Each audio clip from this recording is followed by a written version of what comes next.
We are privileged to have Mr. Tunde Eso. You're a political scientist, and at the same time, you're also a writer, because you've written 2 books to be precise, Vision for Africa, and the other one we were talking about, the African Security Solutions. African Security Solutions, interestingly. And he's also a gubernatorial aspirant for Osun State governorship elections, coming up barely 8 months, in less than 7 months from now, so to say. It's a pleasure having you on SaharaTV, sir. Thank you. You're welcome. Like I said, I was going to start with the question, autocracy, which you seem to have coined. I mean, how do you come about that concept, and what does it really entail? Okay, thank you very much. First of all, before I tell you how I come about the word autocracy, I'd like to define what is autocracy. Autocracy is government of the people, by the youth, and for the people. These were clamoring or advocating for youth leadership in Africa. At least we want youth leadership shift. We want leadership shift in Africa. And autocracy, I came about autocracy in 2003. Why? Because there was a clamor for youth inclusion in governance. Of course, presently now we have youth inclusion in governance, but you need to understand that some time ago we had capitalism, and capitalism was majorly a domineering system of government. Therefore, there was a clamor for a new system of government that would take away capitalism and its principles. Over the years, we discovered that democracy in this part of the world, I mean in Africa, is majorly dominated by elderly people, which are called gerontocrats. And they are not conscious of carrying the young people along. They say youth are the leaders of tomorrow, but I say the youth are the leaders of today, while children are leaders of tomorrow. That's my quote.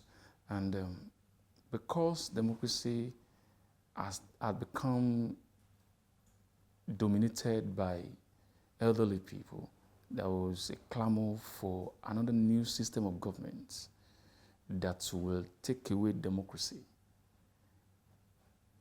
which youth are clamoring for, which make me to come about the word autocracy, so that the youth can also have something to identify themselves with while clamoring for something. Because if they don't identify themselves with something, it will be difficult for them to fight the battle and win. So come about autocracy, government of the people, by the youth, and for the people. Now, let me get your perspective on this. At this time, how will you assess the consciousness of the youths towards a generational shift in terms of leadership, taking over from the old gerontocrats? It has become a phenomenon even in Africa, especially Nigeria. As I speak with you, we have not less than 8 young people running for presidency of Nigeria. At least 8. At least I know 8 that have spoken with me. Why? Because I coined autocracy, and I've been on top of that for about 21 years. I've been clamoring for youth inclusion, youth taking over, women inclusion in governance for 21 years. But I got my vision at 19, so I'm 40. So definitely you expect a lot of people to get in touch with me because of what I've been doing. I didn't start today. So therefore, 21 years experience is telling me now that the youths have woken up. The youths taking over has become a phenomenon in Nigeria, in fact in Africa. Therefore, it has become something that has stayed. It has stayed already. We are not clamoring again. They are doing it. Look at what happened. Most of the people that won in the recently conducted election in Osun State were young people. councillors, those councillors were young people. Majority of them are young people. In fact, a lady became councillor at the age of 25 now. A lady. So you can imagine. 10 years back, you can't find that. I started contest at the age of 24 in Osun State for councillor. They didn't allow me because they feel I'm young. But I was the most vibrant among us. We were 16. At the end of the day, they streamlined us to 2. I was the major contender. But they said the guy has been on ground for 2 years. That was why I started earlier this one. Because of my past experience. So I have encouraged the youth personally that let us come out and be part of the system, because this is the only thing, only avenue that determines our living.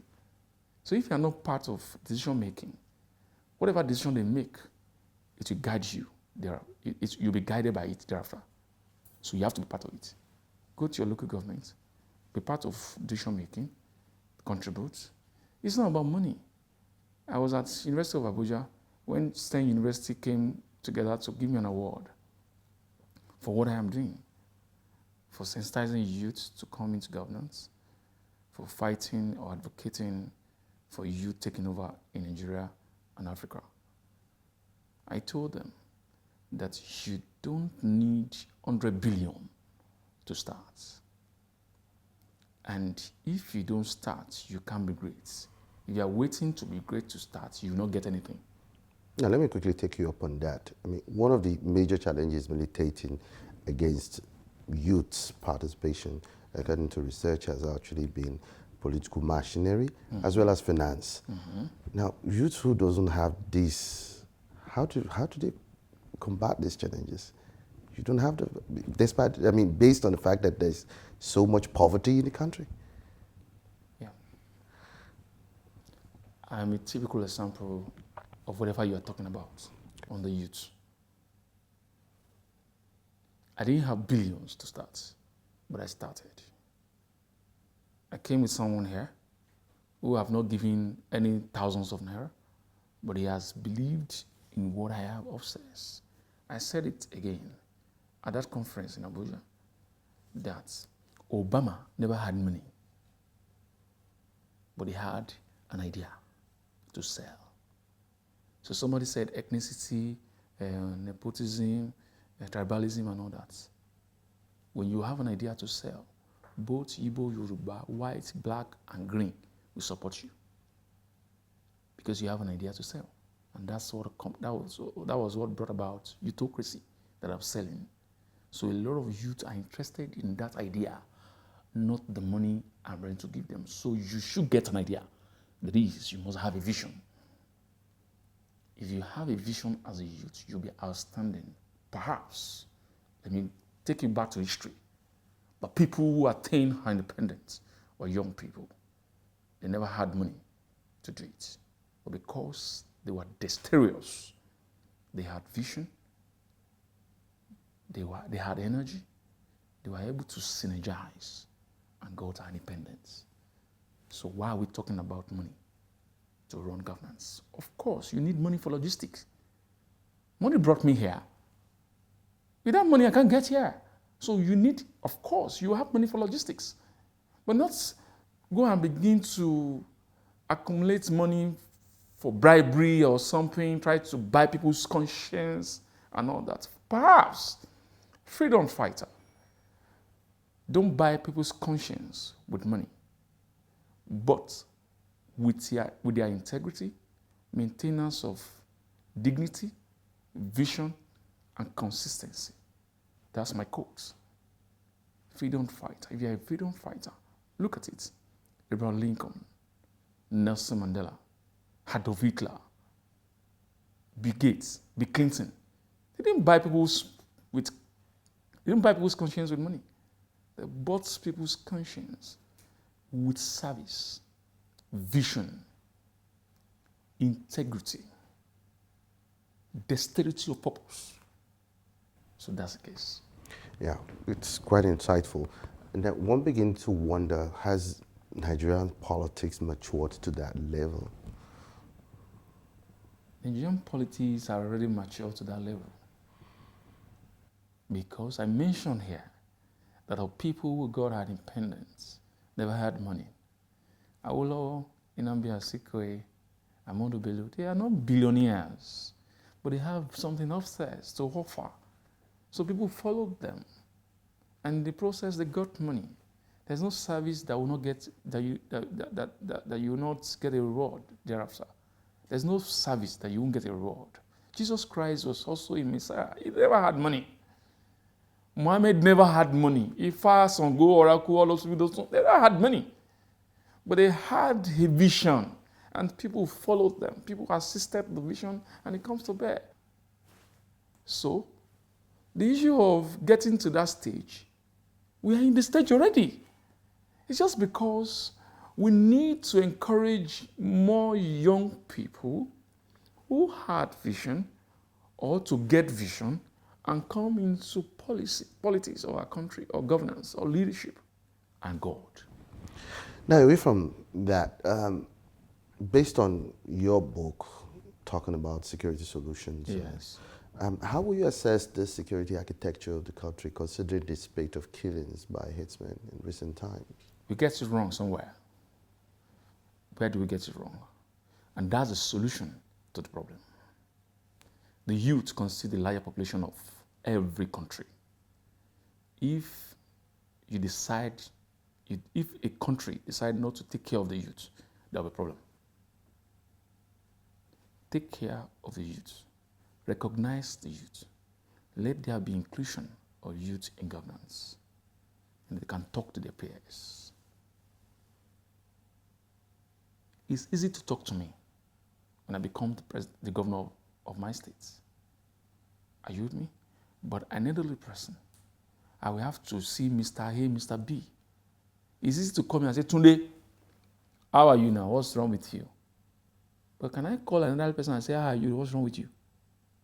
No. Because our culture doesn't permit that. Our culture is another problem to our system.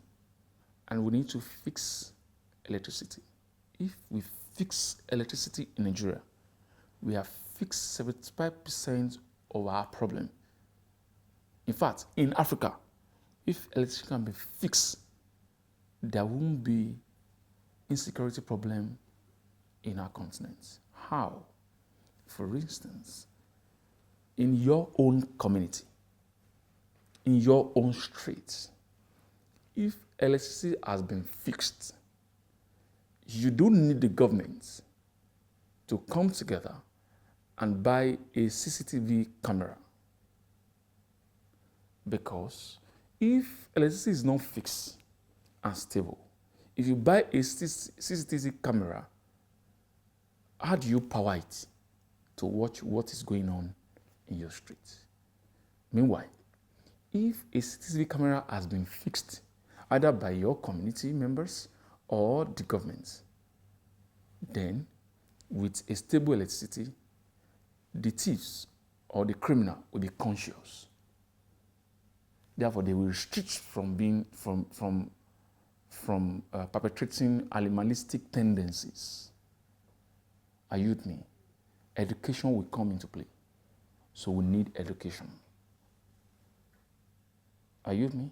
Because they must have been informed that there is a CCTV in my street.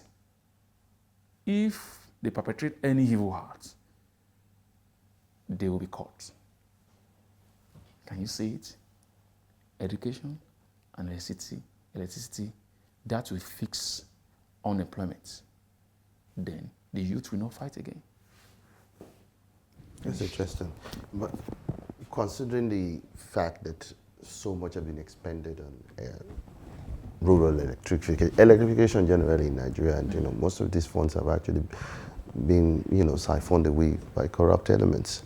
How are we going to ever get there? I mean, in terms of providing this, for example, and let's go to your state, for example. Osun State, for example, had issues with herdsmen killings in recent times. the state governor, with herdsmen killings in recent times. Some killings were actually took place in Osun State, as well as some other states in the country. Some governors are already clamoring for state police. Do you agree with that? Yes, I did. I stated that in my book. We need state police so that I can manage it myself.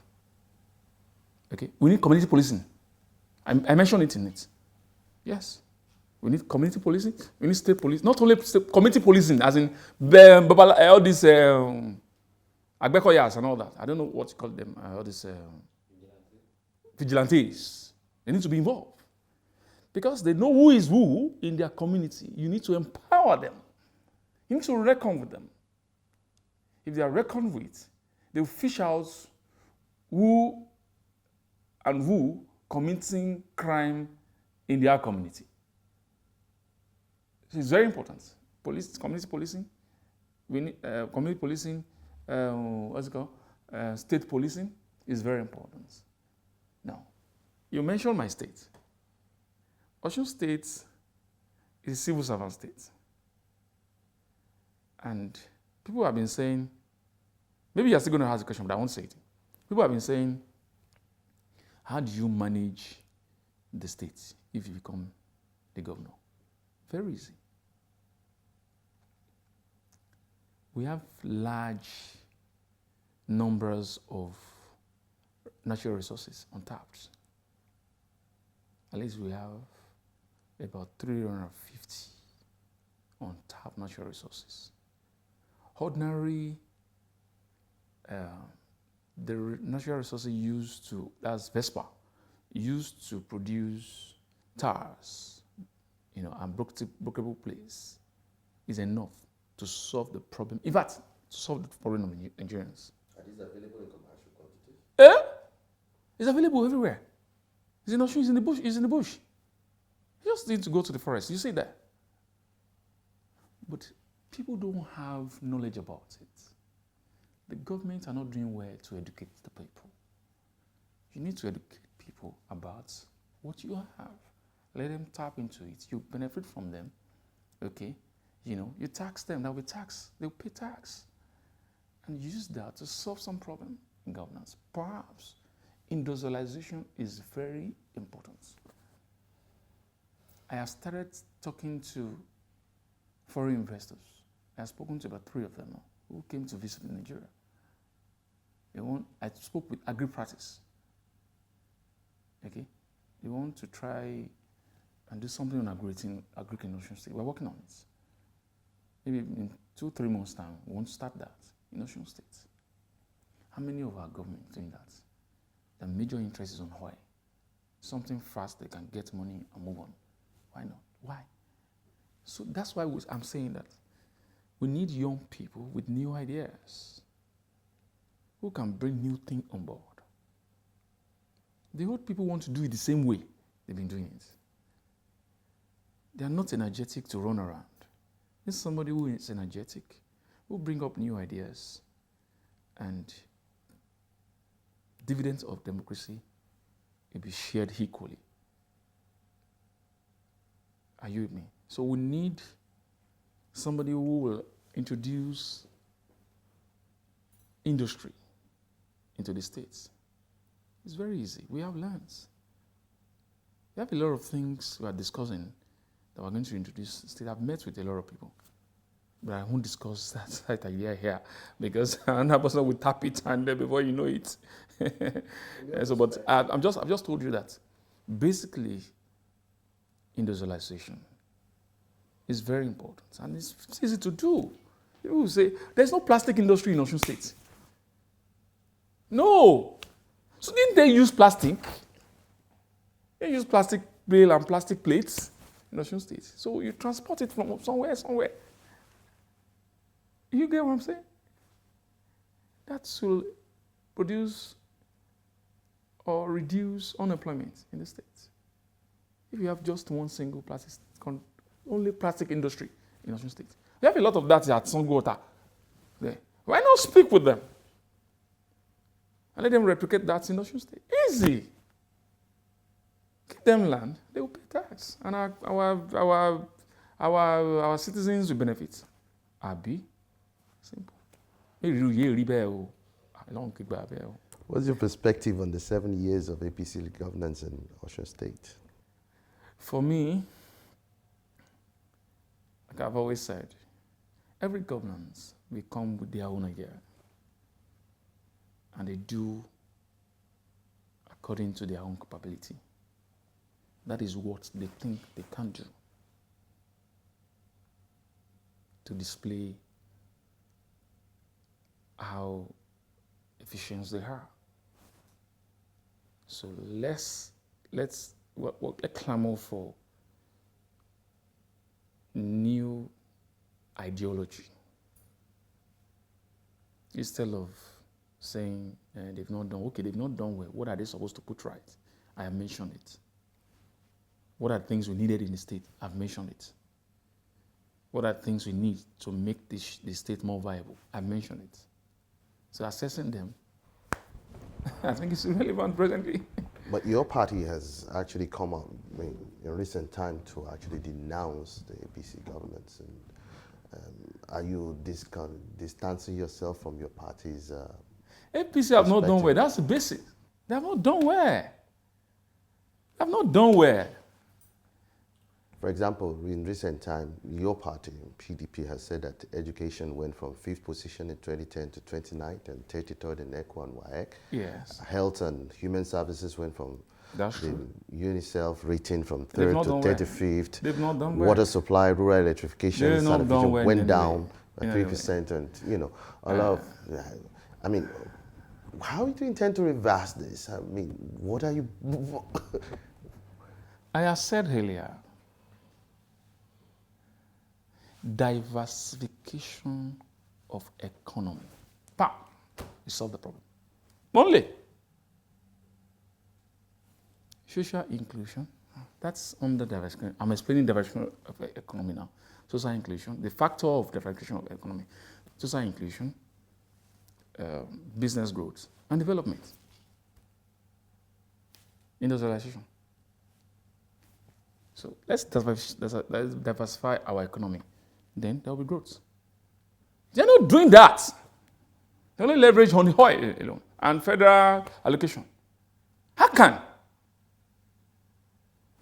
It shouldn't be. How can you have plastic industry in Osun State here and you can't replicate that in the Osun State? Why now? Speak with them. I've been there for Osun State. Most of the people that are campaigning, they just come and share money and all. We're talking about ideas. Somebody who is energetic, move around. I've had meetings with a lot of people, miners, a lot of people on the case. But people who just have meetings, say you just go old meetings, take pictures and spread it all over the places, and they say they are contesting. No, let's change that idea. You need to come up and say, I was with some wet investors, and these are the things they say, if in case those are the things we want to hear. Not come and say, if they kill you, kill them 10 times. No, we don't want that in our politics again. We want new ideas, pragmatic ideas, something that can come to bear. When you put it on the table, it will come to reality. Not things that can't come to reality. We don't want it any longer. I have said, if I didn't get it right, I must have laid a pedestal for another generation. That is my interest. Adding value to our system is my priority.